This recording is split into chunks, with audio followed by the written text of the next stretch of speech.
शोला था। बोली, हर हर महादेव का बच्चा। वीर शिवाजी ने रखी थी लाज हमारी शान की। आपका राजपुताना इस तलवारों पर इसने आपका जीवन काटा। यह कहना अतिशयोक्ति नहीं होगा कि अगर आज भी हमारे मंदिर में भगवान है तो सिर्फ छत्रपति शिवाजी की वजह से। उन्होंने मुगलों के समय में जो हिंदुत्व का परचम लहराया था वो और कोई नहीं कर सकता। इसी के साथ हम बुलाना चाहेंगे सेक्शन 6 को अपनी प्रस्तुति के लिए।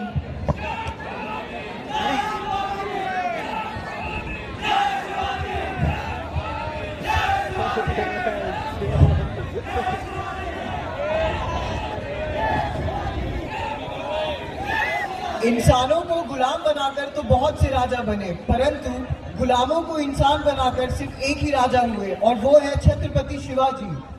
With such a beautiful word, let us start our play on Chhatrapati Shivaji Maharaj. Shivaji का पूरा नाम शिवाजी राजे भोसले था। उनका जन्म 19 फरवरी 1630 अहमदनगर के शिवनेरी किले में हुआ था। उनकी माताजी का नाम जीजाबाई था और उनके पिताजी का नाम शाहजी था। शिवाजी ने 16 साल की उम्र में ही वफादार सैनिकों की फौज बनाकर बहुत से राज्यों पे जीत हासिल करना शुरू कर दिया था। उनकी सबसे पहले जीत हुई थी जब उन्होंने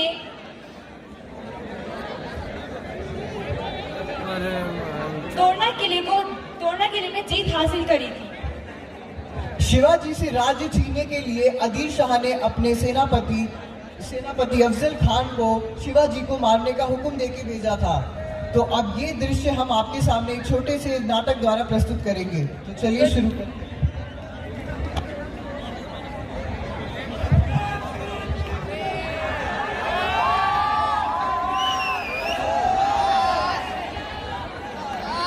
हुजूर, ये जगह वाई है। इसके आगे आएगा टाईघाट, फिर महाबलेश्वर, फिर राणा कौंडी घाट, फिर आएगा प्रतापगढ़, जहाँ हमें मिलेगा शिवाजी। ठीक है, माइक ओवर।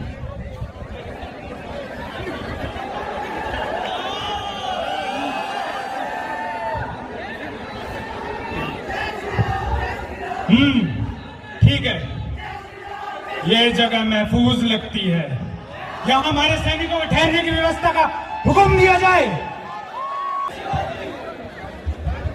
शिवाजी अपनी माता से आशीर्वाद ले रहे होते हैं और उनकी माता उनको दिया हुआ वचन याद दिलाते हुए कहती है, आपको याद है शिवका, आपने हमें अफजल खान का कटा हुआ सर लाने का वचन दिया है।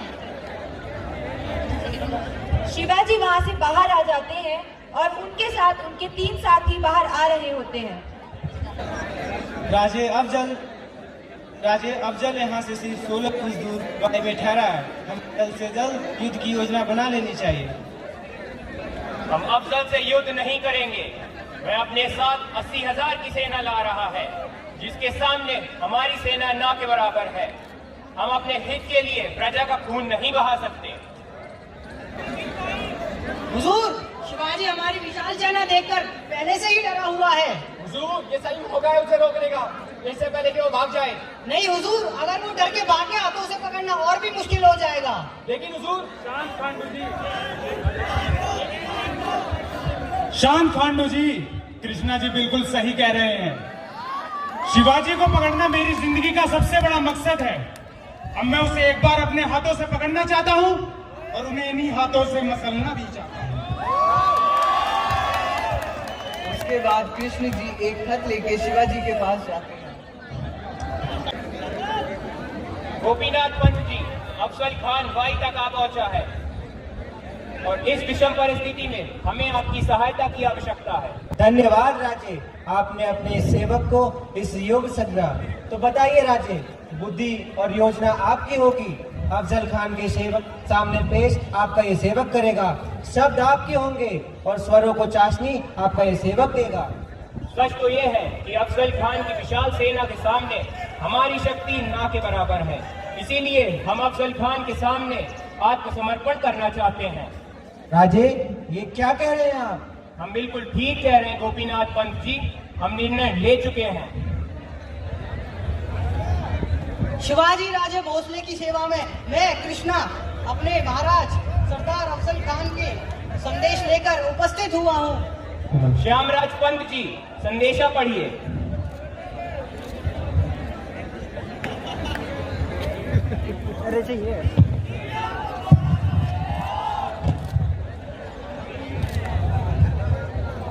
शिवाजी,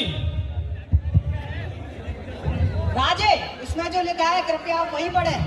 हाँ श्यामराज पंत जी, जो लिखा है वही पढ़िए। जी राजे। शिवाजी, तुमने आदि शाही सल्तनत के खिलाफ खुली बगावत की और हमारे हुकूमत के किले और रियायतों पर नाजायज तरीके से कब्जा करके खुद को राजा का खिताब दे दिया। कहाँ के राजा हो तुम? किसने बनाया तुम्हें राजा? आगे पढ़िए श्याम जी। इसलिए आदि शाही हुकूमत तुमसे बेहद खफा है। तुम्हारे बगावती तेवर को खत्म करने के लिए हम अपने अजीम लश्कर के साथ पड़ाव डाले हुए हैं। हम अहम दिल हैं, इसलिए तुम्हें तुम्हारी गलती सुधारने का एक और मौका अदा करते हैं। तुम हमारे सारे किले और रियायत को हमें सौंपकर हमारी पनाह में आ जाओ। अगर हमारे इस मशवरे को मानने से इनकार किया तो अफजल खान के कहर से दुनिया की कोई और ताकत तुम्हें नहीं बचा सकती। कहाँ खो गए राजे? बताइए, मैं आपकी तरफ से क्या संदेश लेके जाऊं? हमें आपके सरदार अफजल खान की सारी शर्तें मंजूर हैं। अफजल खान से बड़े बड़े योद्धा डरते हैं और हम तो एक छोटे से जागीरदार हैं। हमारे पास कोई विकल्प भी नहीं है। सच तो ये है कि हमारे पास हम बहुत कुछ खो चुके हैं और बाकी हमारे में कोई साहस नहीं है और कुछ खोने का साहस नहीं है। हम स्वयं उनसे मिलना चाहते हैं, परंतु उनसे मिलने का साहस जुटा नहीं पा रहे। आप तो व्यर्थ ही चिंतित हो रहे हैं राजे, डरने की कोई बात ही नहीं है। अगर आपको आपत्ति ना हो तो पहले हम अपने वकील गोपीनाथ पंत जी को वाई भेजना चाहेंगे, जहां वो अफजल खान को हमारी मनोस्थिति बता सके। तब तक आप यहाँ विश्राम करें। कल गोपीनाथ पंत जी आपके साथ प्रस्थान करेंगे। गोपीनाथ जी शिवाजी की तरफ से संदेश लिखते हैं और उतने में ही शिवाजी के साथी आकर उनको समझाते हैं कि वो गलत कर रहे हैं। अगर वो हार मान लेंगे तो अफजल उन्हें मार डालेगा, लेकिन फिर भी वो यह चीज नहीं मानते और कहते हैं, अगर नियति में यही लिखा है तो ठीक है, हमारी प्रजा बच जाएगी, आप सब तो जिंदा रहेंगे। हमारे ना रहने से स्वराज का रथ नहीं रुकेगा। गोपीनाथ पंत जी, आप ये संदेशा अफजल खान तक पहुंचाइए। गोपीनाथ जी खत लेके जाते हैं और उधर गोना जी काका उनकी माता को खबर देते हैं कि राजा ने आत्मसमर्पण करने का निर्णय लिया है।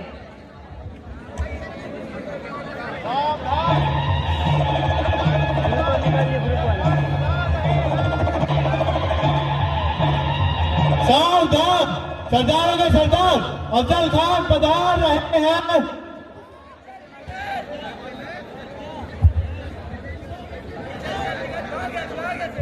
हुजूर, शिवाजी के वकील पंत गोपीनाथ जी उनका संदेश लेकर हाजिर हुए हैं। बताओ पंत, क्या खबर लाए हो? हुजूर, अफजल खान के लिए शिवाजी राजे भोसले का जवाब लेके आया हूँ। शिवाजी राजा भोसले नहीं, सिर्फ शिवाजी। आपकी वीरता अग्नि समान है। आपको चुनौती देने का अर्थ है सूर्य को दीपक दिखाना। आप इस संसार के अनमोल रत्न हैं, परंतु हमें आश्चर्य इस बात का है कि आप वही में अपने पड़ाव डाल रहे हैं, जबकि आपको जावली में होना चाहिए था। अतः आपसे निवेदन है कि आप प्रतापगढ़ पधारे और वहां की सुंदरता का अवलोकन करें। सच बात तो यह है कि हम आपकी आदिलशाही सेना और आपके रण कौशल से इतने भयभीत हैं कि आपके खेमे में आने तक का साहस नहीं उठा पा रहे हैं। इसीलिए आपसे निवेदन है कि आप हमसे भेंट के लिए जावली जरूर पधारें, परंतु आपसे निवेदन है कि आप वहां पर आकर खून खराबा नहीं करेंगे। हमारे हजूर क्यों जाएंगे वहां? वो यहाँ आएगा। हुजूर, इस खत में लिखी एक एक बात सत्य है। शिवाजी सचमुच आपसे डरे हुए हैं। हम आपकी बात पर कैसे विश्वास कर ले पंत जी? शिवाजी यहाँ आएगा। क्यों नहीं हुजूर, परंतु आपको उनकी दिशा का अनुमान नहीं है। वो आपके भय के कारण इतने डरे हुए हैं कि उनकी सोचने व समझने की शक्ति खत्म हो गई है। आपके भय के कारण कांप रहे हैं वो। क्या कहा? जी हुजूर, मैं खुद देख ना रहा हूँ, वो आपके नाम से बहुत खौफजदा है। बहुत फोटो हो जाएंगे कोई बात नहीं, शॉर्ट हुजूर शिवाजी बहुत चालाक है। पांडु जी, चालाकी और हमारे हुजूर से, हमारे आका से आप भूलिए मत, मैं खुद देख कर आ रहा हूँ। शिवाजी बहुत भयभीत है। भूल जाओ सब हाथी घोड़े तो हमें सिर्फ शिवाजी चाहिए और हम लश्कर वापस ले जाएंगे। पांडु जी गोपीनाथ को बताते हैं कि अफजल जब राजे, अफजल खान आदि सेना लेकर पार गांव की ओर बढ़ रहा है। यही तो हम चाहते थे। आप सब क्या समझे, हम अफजल खान से डर गए? शिवाजी और डर? परंतु छल कपट और धोखे का दूसरा नाम है अफजल खान। उसने हमारे दादा साहिब की हत्या छल से की और अब वो हमारा स्वराज मिटाना चाहता है। हम उस नीच दरिंदे को उसके कर्मों का दंड अवश्य देंगे। हम अपनी मां को दिया हुआ वचन नहीं भूले हैं। शिवाजी राजे भोसले अफजल खान के सामने आत्मसमर्पण नहीं करेंगे, कदापि नहीं। अफजल उधर पार गांव पहुंचता है और पार गांव पहुंचकर शिवाजी तक खबर पहुंचाते हैं कि वे पार गांव में उनका इंतजार कर रहे हैं। नहीं, पार गांव नहीं, अफजल खान को प्रतापगढ़ आना होगा। प्रतापगढ़।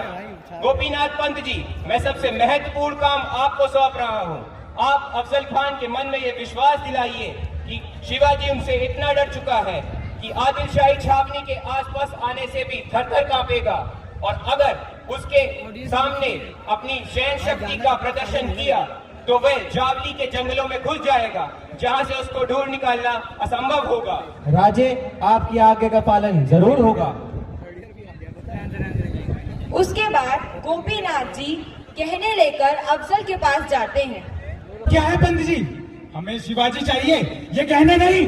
कहाँ है वो? हुजूर, सेवक आपको पहले ही बता चुका है, शिवाजी आपसे डरे हुए हैं। पंत जी, क्या हमने आपको बताया नहीं कि हमारे हुजूर खून खराबे में विश्वास नहीं रखते? वे न कोई नुकसान नहीं पहुंचाएंगे बल्कि उन्हें अपने साथ बीजापुर ले जाएंगे। मैं उन तक ये सब बता तो दूंगा, परंतु वह इस समय इतने भयभीत है कि उन्होंने खाना तक छोड़ दिया है। अगर वो हमसे इतने ही भयभीत हैं तो उनसे जाकर कहिए कि अभी तो हम आधा लश्कर ही लेकर आए हैं। हुजूर, वो आपकी सेना से नहीं, आपसे ज्यादा डरते हैं।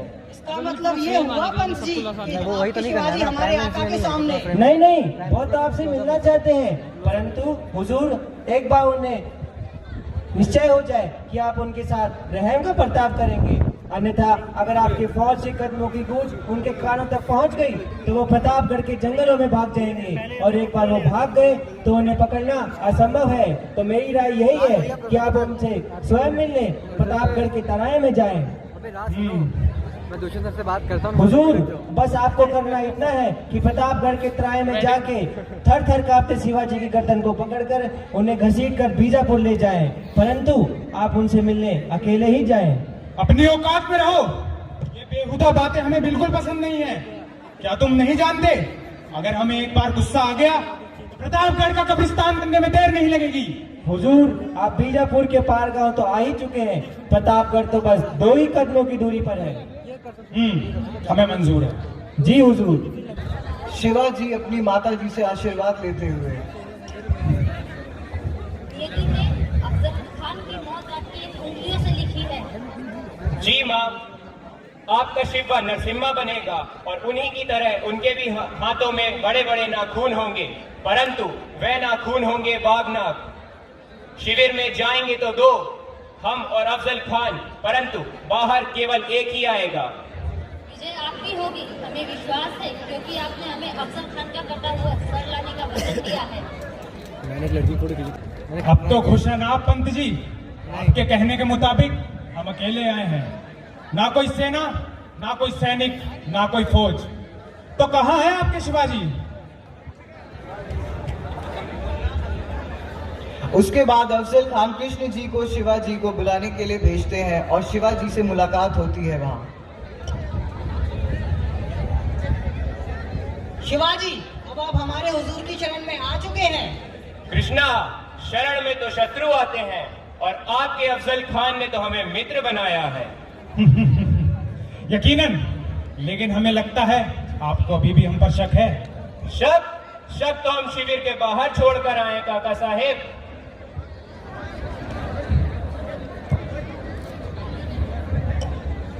चलिए, तो अब आपने हमें मित्र कहा है, तो आज इस दोस्ती का इजहार गले मिलकर करते हैं, क्योंकि आत्मसमर्पण तो आप करेंगे ही।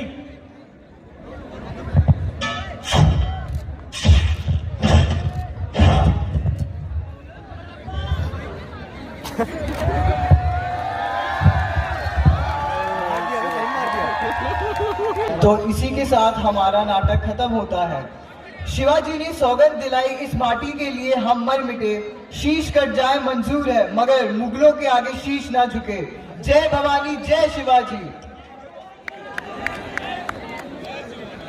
बहुत बढ़िया, बहुत बढ़िया।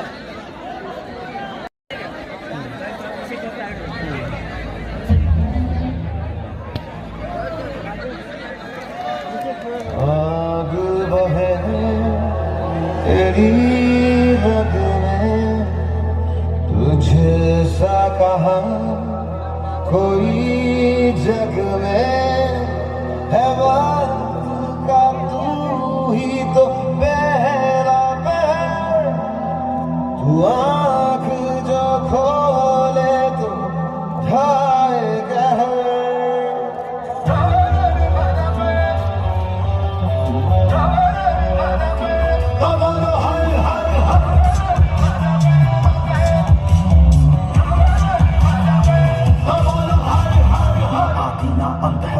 वो सब गाना इनका उनका, वही है माला वही है मन का, मस्त मलंग वो अपनी धुन का, अंतर मंतर अंतर जानी सर्वज्ञ स्वाभिमानी, जय है महाविनाशी उनका है इसी की वाणी।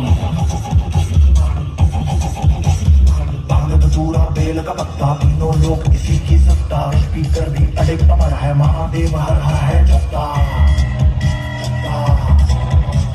वही शून्य है वही एक है, वही शून्य है वही